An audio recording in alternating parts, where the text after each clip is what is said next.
demeure pas moins que c'est une faute professionnelle grave de ces policiers à l'égard de militaires français qui ont en plus un statut diplomatique. J'ai eu la confirmation par le Quai d'Orsay.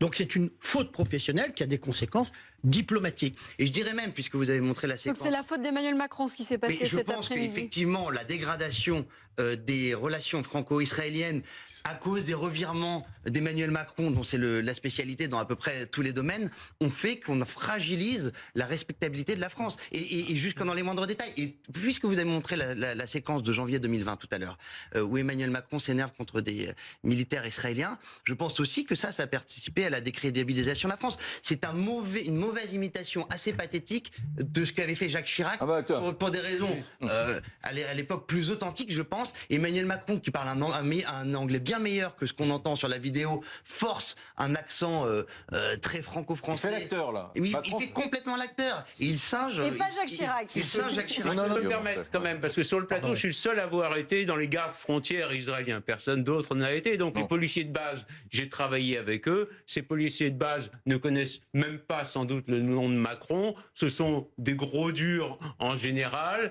Et c'est, disons, une incompréhension entre des policiers français et des gendarmes. Il y a un point commun quand même entre ces trois images qui sont rentrées dans l'histoire, notamment celle de Jacques Chirac. Il y a un point commun.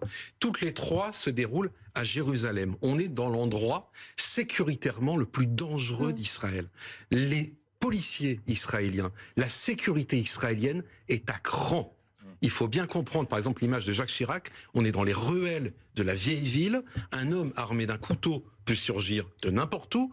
Armé d'un élément plus dur, plus une vraie arme, peut surgir de n'importe où. C'est que la France est occupée par la symbolique, à savoir sa légitimité et sa souveraineté sur ces territoires dans lesquels, selon elle, les autorités et la force israélienne ne devraient pas rentrer. Les Israéliens, de leur côté, sont obsédés par la sécurité et leur devoir de protéger un chef d'État ou un représentant d'un pays étranger. Général Pellistrandi.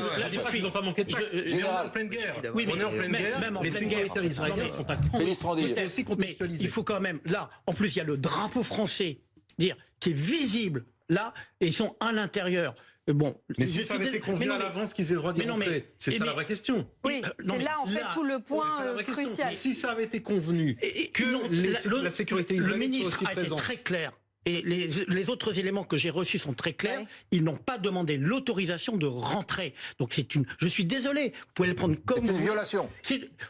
Sans parler de violation, c'est une faute professionnelle. Une manière de faire grave. C'est un manque de tact. Voilà. Et donc c'est une maladresse majeure qui a après des conséquences diplomatiques. Mais c'est une faute professionnelle. Les conséquences, c'est qu'on n'a même pas parlé de la visite de Jean-Noël Barrot. C'est une faute professionnelle. J'entends. Je n'ai pas la chance comme Arnaud. Les officiers de gendarmerie qui sont dans ces types de postes ont un statut diplomatique. Donc de toute façon, les lieux ne sont pas concernés. Mais c'est pas des gendarmes. Vous dites des gendarmes. C'est un lieu qui est administré. Mais oui, mais la faute.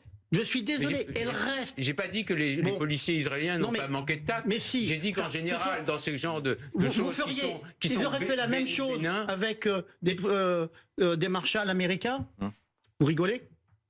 Non, mais il faut dire. C'est ce que j'ai dit tout à l'heure. Il faut se poser la question de pourquoi ils ne le font pas les démarches américains. Et vous dites tout à l'heure, Jean-Noël Barrot pensait être bien accueilli, mais à quel moment vous pensez qu'un ministre des Affaires étrangères, vu ce qui s'est passé ces dernières semaines, vu les déclarations d'Emmanuel Macron, attendez, ce que vous dites, vous, on croit qu'on va dérouler le tapis rouge. Au fond, vous dites, c'est encore plus déprimant. Vous dites finalement, ce qui se passe atteste de la perte de poids de la France. Non seulement c'est la preuve, mais en plus on est des nains incohérents. Donc comment voulez-vous qu'on gagne le respect d'un pays comme Israël qui est en pleine guerre en ce moment, alors qu'un coup on dit oui, un coup on dit non, un coup on dit blanc, un coup on dit noir, et que là il y a eu des déclarations d'Emmanuel Macron éminemment provocatrices très récemment, et vous pensez que le ministre des Affaires étrangères, ça n'enlèverait au fait que ce soit pas agréable pour les gendarmes et totalement discourtois ce qui s'est passé pour les gendarmes français. Moi je suis un grand défenseur des institutions militaires, mais en revanche, pensez que la diplomatie française est attendue comme le Messie en Israël, en Afrique ou je ne sais où, faut se réveiller les amis. Ça marche, en tout cas.